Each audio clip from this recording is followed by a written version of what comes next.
Bueno, buenas tardes. En la presentación de hoy lo que vamos a desarrollar es el tema de oclusión arterial aguda, que también la pueden encontrar como insuficiencia arterial aguda o isquemia aguda de los miembros inferiores, en este caso. Bueno, ¿de qué hablamos cuando nos referimos a este síndrome? Es a la interrupción brusca de la circulación con isquemia intensa en el territorio distal a la oclusión. ¿Sí? Lo importante a tener presente son esta serie de características. Tiene que ser menor a 14 días, ¿sí? El empeoramiento o la disminución es súbito y genera una isquemia que pone en peligro al miembro afectado, al menos que tomemos una conducta para desobstruirlo. Bueno, dentro de lo que es la epidemiología es 1.7 casos por 10.000 habitantes por año, tiene una mortalidad cerca del 25% y una tasa de amputación del 20%. Y suele asociarse sobre todo una entidad que vamos a desarrollar más adelante, que es la embolia, con elevadas comorbilidades, ¿sí? Como pueden ser la enfermedad cerebrovascular, la insuficiencia cardíaca congestiva, con neuropatías, diabetes, dislipemia, hipertensión, bueno, y esta serie de factores de riesgo. Fíjense en que el tabaquismo es el que más relacionado está. ¿Y esto por qué es? Porque una de las entidades, que no es la embolia, es la trombosis, está asociada a arteriopatía periférica previa. Entonces, de la gravedad del cuadro clínico, ¿de qué va a depender? Del grado de obstrucción, si es total o es parcial, de la localización de la obstrucción, si es una arteria que es una arteria grande, en donde no hay circuitos de circulación colateral desarrollados, del tiempo de evolución, del tiempo de isquemia al que esté sometido ese miembro, y obviamente si tenemos o no la presencia de circulación colateral. ¿A qué definimos como circulación colateral? A todos esos vasos colaterales que no forman parte del camino principal o de la circulación principal arterial, pero que se desarrollan sobre todo en los pacientes que presentan arteriopatías crónicas, ¿sí? Entonces, como la obstrucción va siendo crónica, se va siendo lenta y progresiva, se van desarrollando estos vasos colaterales que permiten un aporte de flujo sanguíneo. No suficiente, pero que tampoco deja al pie en una isquemia tan brusca, o al pie o al sector de que estemos afectados. Entonces, dentro de lo que es la triada para que se genere una obstrucción arterial, ya sea por embolia o por trombosis, vamos a tener la triada de Virchow, donde tiene que haber una lesión endotelial, estados de hipercoagulabilidad y el lentecimiento del flujo sanguíneo, ¿sí? Estos factores son los que van a determinar que se genere un estado protrombótico, ¿sí? Entonces, ¿qué va a suceder? Hay una disminución súbita de la perfusión, se genera un cuadro de isquemia aguda, dependiendo de la presencia o no de circulación colateral, se va a manifestar de una forma más o menos brusca, comienza a haber metabolismo anaeróbico con acúmulos de detritos celulares, sobre todo potasio, mioglobina y ácido láctico, ¿sí? Y se empieza a extravasar líquido y proteínas al espacio extracelular. Estos dos fenómenos van a determinar las complicaciones que puede tener la isquemia más allá de la pérdida irreversible del segmento corporal involucrado son el síndrome compartimental y un síndrome que se llama mionefrometabólico, síndrome de reperfusión, que también lo vamos a desarrollar un poquito más adelante, pero que se basa fundamentalmente en esto, en la reabsorción de todos estos detritus del metabolismo anaeróbico. Entonces, en lo que es la etiología, hay dos causas fundamentales que son la embolia y la trombosis. La embolia es el desprendimiento de un coágulo que por lo general se forma a nivel cardíaco, que viaja por la circulación vascular hasta que se enclava en una arteria en donde el diámetro de esta arteria en cuestión es menor que el diámetro del émbolo, ¿sí? Y ahí se produce el fenómeno de isquemia aguda. En otras causas que no sean las de origen cardiogénico, como pueden ser las fibrilaciones auriculares y demás, hace poco vi una paciente, que es un caso rarísimo, pero bueno, ahora es el que se me viene a la mente, con un trombo aórtico. un trombo en la aorta, un trombo aórtico no relacionado con disecciones ni con un síndrome aórtico agudo, que embolizó. ¿Sí? O sea, pero siempre tenemos una causa embolígena. Y la trombosis, de lo que hablamos es de la trombosis de una placa preexistente, ¿sí? O de una lesión preexistente. Por eso estos pacientes, cuando los veamos, son pacientes que suelen tener patología bilateral, son pacientes en donde hay presencia de circulación colateral, entonces el miembro no tiene una manifestación tan brusca de la isquemia. Sí hay un empeoramiento, sí hay una isquemia aguda, pero no es tan dramático, tan brusco como en los casos de las embolias, justamente porque como hay un territorio arteriopático previo, se desarrolló circulación colateral. Se puede dar en arterias nativas, arterioscleróticas, en situaciones de hipoflujo, estados de hipercoagulabilidad,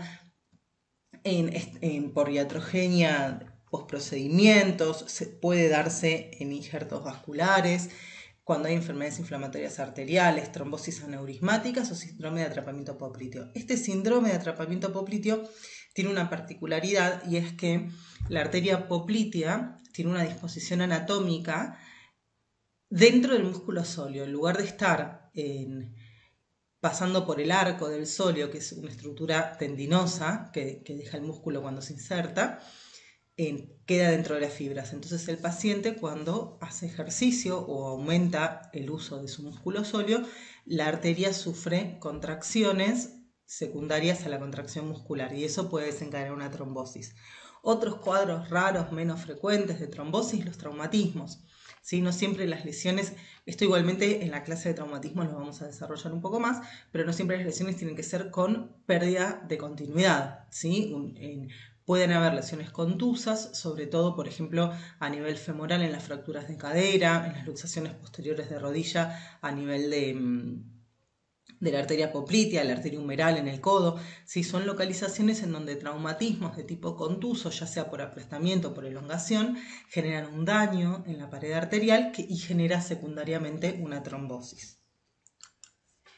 Bueno, diagnósticos diferenciales. Vamos a tener situaciones que simulan una insuficiencia arterial aguda, bajo gasto cardíaco, la trombosis venosa profunda en lo que serían las flegmasias, flegmasia alba o flegmasia cerúlea, dolens, las neuropatías, las causas no arterioscleróticas, bueno, el traumatismo que ya lo hablamos, disección aórtica, arteritis, estados hipercoagulopáticos, quistes popliteos, atrapamientos popliteos, vasoespasmos, ¿sí? Hay veces que esto también es de la experiencia personal en traumas del hospital, en donde lo que se genera es una contracción y una trombosis secundaria a vasoespasmo de la arteria y no tanto la lesión propia de la pared.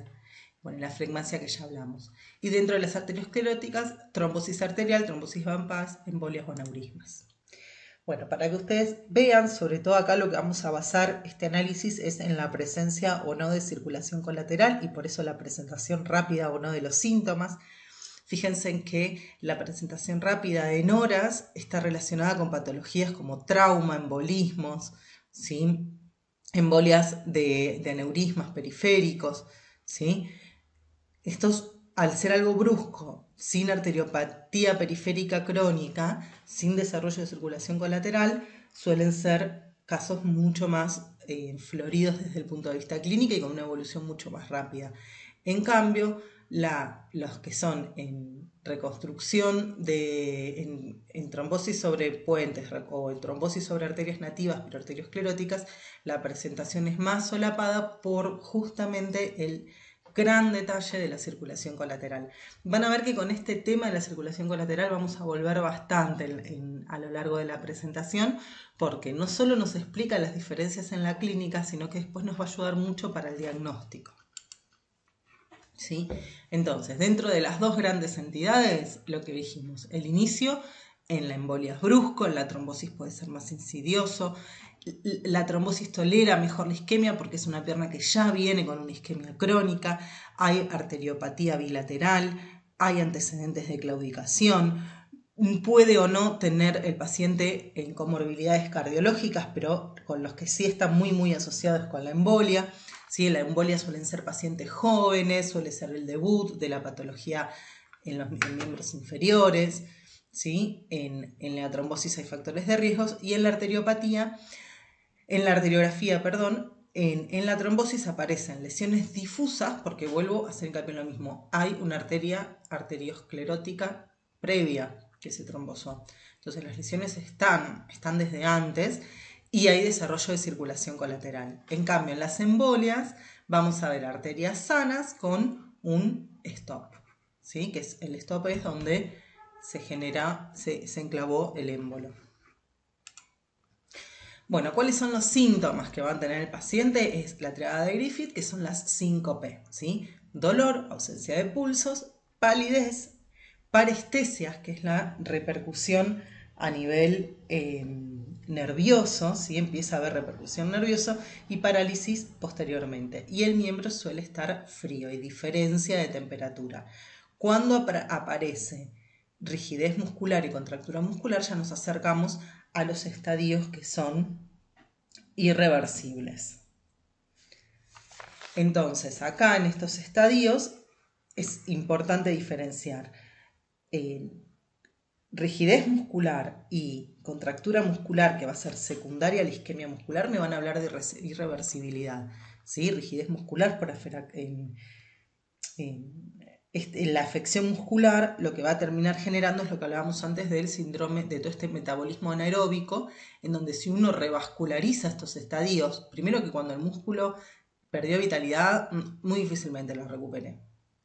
Entonces, probablemente revascularicemos un miembro que no va a recuperar la vitalidad. Y sí, lo que va a suceder es que se van a reabsorber todos esos detritus del metabolismo anaeróbico, generando este síndrome mionefrometabólico con una acidosis láctica, hiperpotasemia, mioglobinuria, que puede desencadenar una insuficiencia renal aguda y obviamente la muerte del paciente. Entonces, por eso, para salvar la vida ante alteraciones metabólicas grandes, hay que indicar la amputación. Bueno, dentro del examen físico, ¿qué vamos a ver? Bueno, una historia clínica, vamos a hacer hincapié en todo lo que es la anamnesis, en antecedentes vasculares, factores de riesgo que puedan hacerme pensar en embolia o en trombosis, cómo es el dolor, cuándo inició, cómo evolucionó, de qué intensidad es. Al revisar al paciente vamos a ver si hay o no compromiso neurológico. El compromiso neurológico de lo que habla es de expansión de la gravedad, ¿sí? Las lesiones tróficas y la contractura nos van a hablar de irreversibilidad. Se palpan los pulsos, ¿sí? Siempre revisamos los pulsos a nivel femoral, a nivel popliteo, tibial anterior, opedio y tibial posterior, ¿sí? Los comparamos, si uno es, si están simétricos o si no, el color y la temperatura del miembro.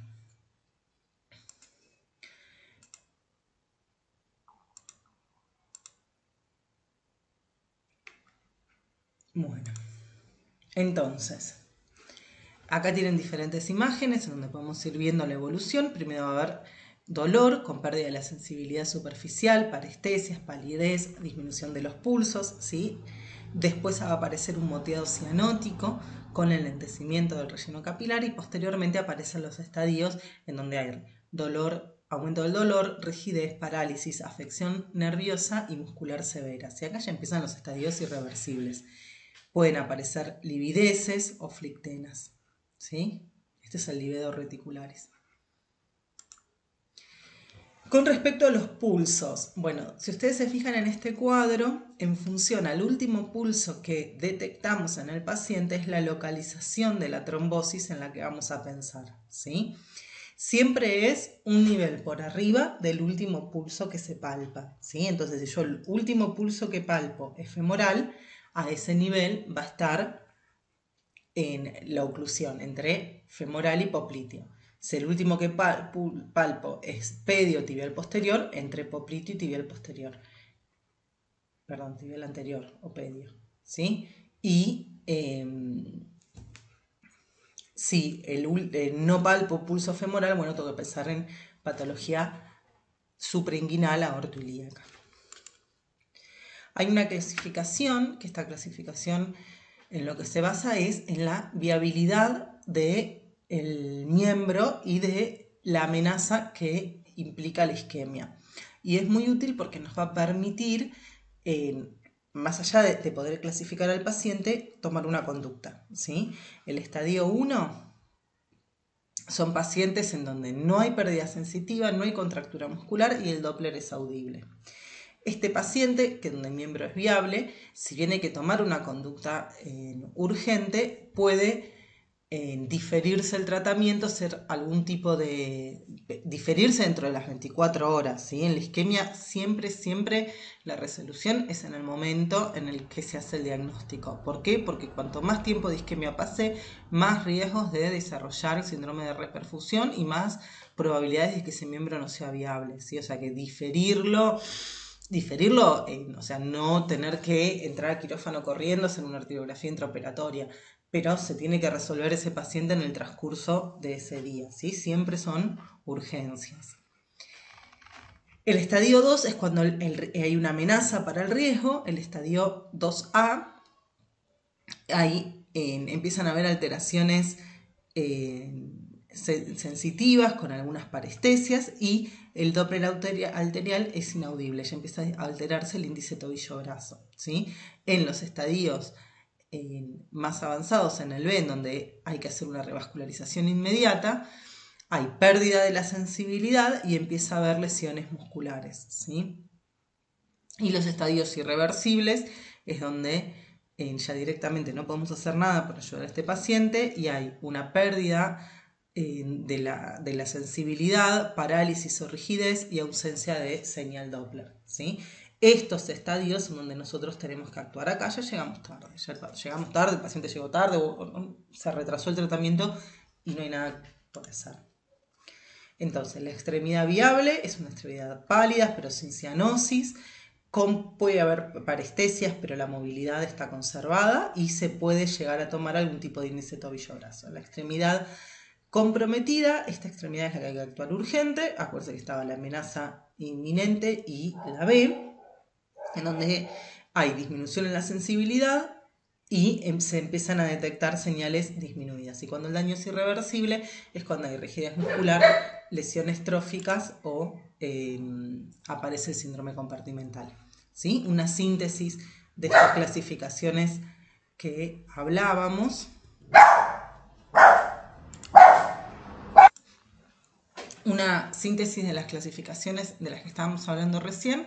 La estadio 1 cuando el miembro es viable, sensibilidad y motilidad conservada, y el tratamiento de esto es lo que les comentaba, diferido, muy entre comillas, ¿sí? O sea, hay que resolverlo, no es una emergencia, sí es una urgencia. El estadio 2 es cuando hay amenaza, la amenaza puede ser leve, cuando, fíjense en que la diferencia es la alteración en la motilidad y el dolor, ¿sí? Y el tratamiento en uno tiene que ser dentro, hay que resolverlos todos como si fueran emergencias, ¿sí? El tratamiento hay que hacerlo en el momento. Y irreversibles cuando hay anestesia profunda, rigidez muscular, pie equino, lesiones tróficas, y la terapéutica es la amputación, ¿sí? Entonces, sintetizando para que quede bien en claro qué es lo que debemos hacer, cuando un paciente ingresa con una isquemia aguda, primero se lo reanima, obviamente, según normas ATLS, y además se le inicia la heparinización. Lo clasificamos y vemos si el miembro es viable, arteriopatía y tratamiento electivo, si hay amenaza leve, arteriopatía urgente, intraoperatoria y tratamiento. Si la amenaza es grave, se hace el diagnóstico diferencial, si es embolia o si es trombosis, si es embolia, embolectomía, si es trombosis, en arteriografía intraoperatoria, termino de diagnosticar con la arteriografía si es una embolia o una trombosis, y si es una embolia, trombectomía, si es una trombosis, bypass o trombolisis. La trombolisis siempre previa a una resolución definitiva con bypass. Y cuando es irreversible, directamente le doy el nivel de amputación a los traumatólogos. Bueno, signos angiográficos, porque justamente acá habíamos dicho que en función a la arteriografía vamos a definir si era una embolia o una trombosis. Entonces, en los casos de embolias hay una interrupción abrupta del flujo y una ausencia en la circulación colateral. Y en los casos de trombosis hay presencia de circulación colateral y las lesiones arterioscleróticas aparecen también en otros sectores, ¿sí? Por ejemplo, en este caso, que es una embolia, viene la arteria femoral poplitea y hay un stop. Hay un poco de circulación colateral, pero recontra insuficiente. ¿Sí? Se corta. Esto es bien típico de una embolia. Cambio en la trombosis, fíjense, esta es una trombosis, esta es la femoral, en la femoral, acá ya es poplitea, y acá hay una trombosis, hay una interrupción en el flujo, pero con desarrollo de mucha circulación colateral, ¿sí? Entonces, ¿cómo los tratamos? El diagnóstico, que es lo que veníamos hablando hasta ahora, al paciente lo heparinizamos para evitar, no, la heparina no es trombolítico, ¿sí? La heparina lo que es un anticoagulante, entonces lo que va a evitar es la progresión del trombo, ¿sí? Ya sea embolígeno o por trombosis. Siempre hay que pedir un análisis completo y sobre todo función renal. ¿Por qué? Porque el diagnóstico definitivo lo vamos a hacer con un estudio contrastado y el contraste que utilizamos para hacer arteriografías, angiotomografías o el estudio que vayamos a utilizar son contrastes que son nefrotóxicos, ¿sí? Entonces eso siempre hay que tenerlo bien presente y realizar la arteriografía de forma urgente. Hay que resolver el problema que esté generando la insuficiencia arterial, ya sea con embolectomía o con bypass. También se pueden, si son lesiones muy cortas, y se puede hacer en una tromboendarterectomía con parche. O sea, hay diferentes técnicas, pero bueno, hay que resolverlo, ¿sí? Y siempre pensar en las repercusiones sistémicas, que por estas razones son por las que uno lo clasifica el paciente como irreversible y no se hace ninguna maniobra y se indica directamente el nivel de amputación, que son la presencia del síndrome compartimental y el síndrome de reperfusión o mionefrometabólico, ¿sí? Bueno, para la epirinización, esto lo vamos a pasar muy rápidamente. Se usan de 5.000 a 10.000 más 1.000 unidades por hora según en la analítica. Lo que buscamos es evitar la progresión del trombo, previene la progresión de nuevos trombos, protege la microcirculación e impide la formación de microagregados fibrinoplaquetarios responsables del daño pulmonar en el CIRS. Bueno, y dentro del tratamiento quirúrgico, ¿qué le haríamos a estos pacientes? Vamos a ver un poco cada uno de estos. Esto es una imagen de una trombectomía, ¿sí? Se diseca la arteria, esta es una arteria poplitea, se repara, se hace la arteriotomía, ¿sí? En este caso, bueno, fue justo, pero si no, se pasa un catéter tipo Fogarty y se extrae el coágulo, ¿sí? Se progresa un catéter tipo Fogarty. Una vez que pasamos el sitio de oclusión, se infla. El catéter de Fogarty, tiene un balón en su extremo más distal y con el balón inflado retiramos, ¿sí? Y de esa manera desobstruimos. Estas fotos son para que ustedes vean, estos casos son todos irreversibles, ¿sí? Rigidez muscular, lesiones tróficas avanzadas, ¿sí? Estos son pacientes en donde ya hacer algo implica poner en riesgo la vida del paciente con este síndrome de reperfusión, ¿sí? Acá seguro hay un síndrome compartimental debajo. La fibrinolisis local, bueno, lo que se hace es colocar catéteres intratrombo, ¿sí? Ya sean catéteres multifenestrados, en donde se punza la arteria y se coloca con una serie de introductores, maniobra de Seldinger, se coloca el catéter multifenestrado y se utilizan streptoquinasa o uroquinasa. Esta terapia no sustituye al tratamiento definitivo, ¿sí? Sobre todo en la trombosis. Lo que me permite es sacar al paciente de un estadio brusco de isquemia, ¿sí? Y hacer que el paciente empiece a mejorar un poco su circulación. Por eso, si ustedes se fijan, está indicado en los primeros estadios, ¿sí? Y con una evolución menor a 14 días. Si hay obstrucciones, hay que utilizar bypass y ojo en los pacientes con elevada comorbilidades, ¿sí? Bueno, contraindicaciones para la trombolisis, muchísimas, ¿sí? La trombolisis involucra un estado hemorrágico muchísimo más marcado que la anticoagulación, ¿sí? Entonces cualquier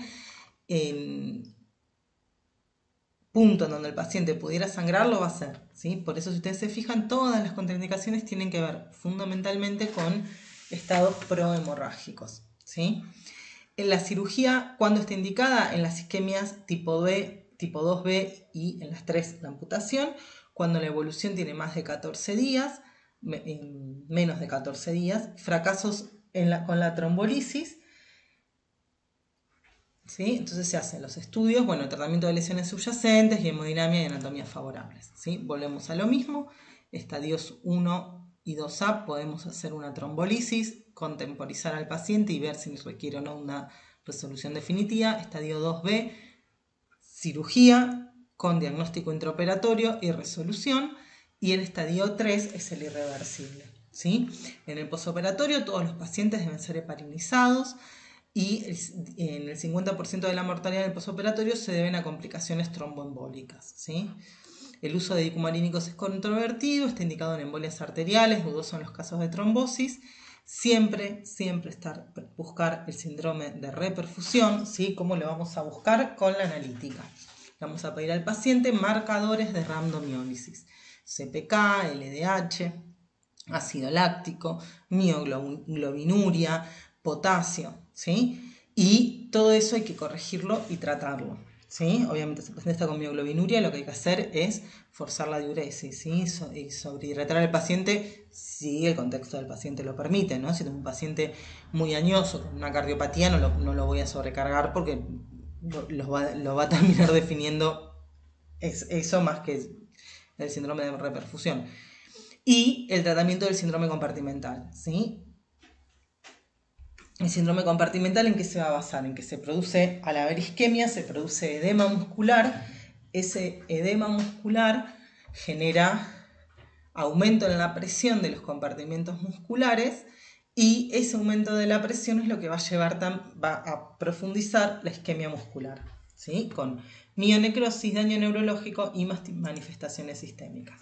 Entonces, ¿de qué va a depender la presentación y en el manejo fundamentalmente del periodo de isquemia? Es fundamental, ¿sí? Fíjense en que cuanto menos tiempo pasa, menos chances de terminar en una amputación tiene el paciente, menos riesgos de amputaciones. A medida que el tiempo avanza, el riesgo de amputaciones aumenta y el riesgo de desarrollar esta complicación de síndrome compartimental o síndrome de reperfusión también aumenta. Por eso es que en lo que es la isquemia aguda, vuelvo a hacer hincapié, el tiempo es determinante, ¿sí? Se diagnostica y se trata dentro de los medios con los que uno pueda contar, ¿no? La presencia de circulación colateral, la profundidad de la isquemia y si hay trombosis secundaria. Dentro de las complicaciones, bueno, injurias arteriales producidas por los catéteres de trombectomía, por los catéteres de trombolisis y las asociadas a la isquemia, que son las que venimos nombrando. Con respecto al síndrome compartimental, ¿cómo lo vamos a diagnosticar? Con una clínica evidente, un aumento en la presión del compartimiento. Palpo la masa gemelar y está indurada, tensa, dolorosa. Hay signos de Homans positivo. Si tengo una clínica dudosa, puedo medir la presión intracompartimental. Si es mayor a 30, estoy frente a un síndrome compartimental. Si en los asintomáticos, entre 30 y 45, se controlan, ¿sí? Cuando es mayor a 45, ya estoy frente al síndrome compartimental, ¿sí?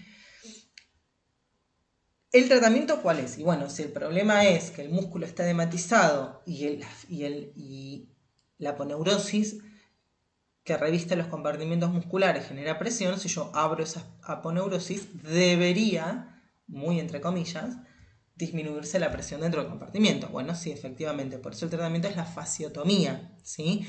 El tema cuál es, que si el músculo se va a eventrar y va a disminuir la presión en el compartimento, pero no me resuelve la causa de base que generó esa injuria muscular, ¿sí? Entonces, no es el tratamiento definitivo, es el tratamiento del síndrome compartimental, no de la isquemia aguda, ¿tá?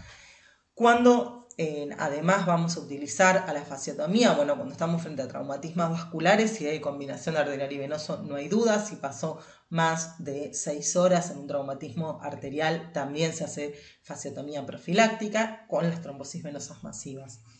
Y bueno, acá cuando la isquemia es mayor a 6 horas. Esto es una fasciotomía para que ustedes vean lo que es un músculo, cómo se ventra, ¿sí? Cuando lo abrimos las fascias. El síndrome de revascularización tardía, que es el otro síndrome que debemos controlar. El origen es la rhabdomiólisis, va a haber edema que va a llevar a la formación de síndrome compartimental y alteraciones sistémicas con hiperpotasemia, mioglobinuria, que lleva a la insuficiencia renal aguda y acidosis láctica, ¿sí? Entonces, como conclusiones, la diferencia entre embolia y trombosis muchas veces es difícil y requiere cirugía para su diagnóstico. La clínica se asocia al estudio angiográfico para evaluar la técnica quirúrgica a realizar. Nunca, jamás, jamás, jamás se debe retrasar el tratamiento por estudios complementarios. Nunca, ¿sí? Siempre, en el caso de un paciente con isquemia aguda, si no estoy en un lugar en donde cuente con un método diagnóstico, con un servicio de hemodinamia, bueno, le hago una arteriografía intraoperatoria, ¿sí? Y obviamente posoperatoria para evaluar la efectividad del tratamiento que hice, si hay permeabilidad distal, ¿sí? La heparinización no sustituye el tratamiento quirúrgico. En las trombosis arteriales la trombectomía sola es insuficiente. Si se hace, se tiene que asociar a un parche, a una técnica con parche, porque si no se vuelve a estenosar. Las embolias son más peligrosas que las trombosis, probablemente por la patología cardiológica asociada y por la mala tolerancia de la isquemia, justamente porque es un miembro que no está preparado con circulación colateral ni con nada para tolerar esa isquemia aguda.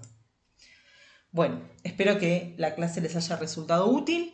Si tienen alguna duda, bueno, anótenla y la charlamos en la clase que tengamos todos juntos por la plataforma de la universidad o me la preguntan abajo.